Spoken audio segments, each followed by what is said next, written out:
Robin hood movie review కథ అనాథగా పెరిగిన రామ్ నితిన్ ధనవంతుల నుంచి దోచి నిరుపేదలకు సహాయం చేస్తుంటాడు.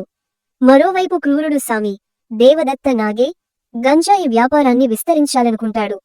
వాసుదేవ్ సిర్జు కూతురు నీరా శ్రీలీల రుద్రకొండకు రావాల్సిన కారణం ఏమిటి?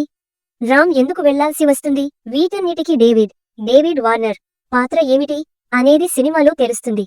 Plus points: Venky Kudumula mark entertainment, hilarious comedy బాగా వర్కౌట్ అయ్యాయి. ఫస్ట్ హాఫ్ బాగా నవ్వులు తెప్పిస్తుంది.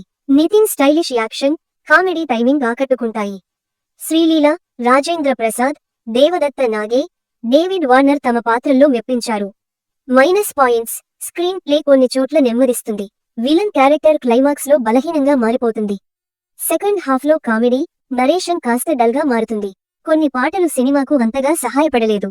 తీర్పు: robin hood hilarious comedy, emotional entertainment కలిగిన ఓ డీసెంట్ సినిమా. మరింత గ్రిప్పింగ్ నరేషన్ ఉంటే ఇంకా బెటర్ అయ్యేది. అయినప్పటికీ వీకెండ్ కి టైం పాస్ ఎంటర్టైనర్ కావాలి అనుకుంటే చూడొచ్చు.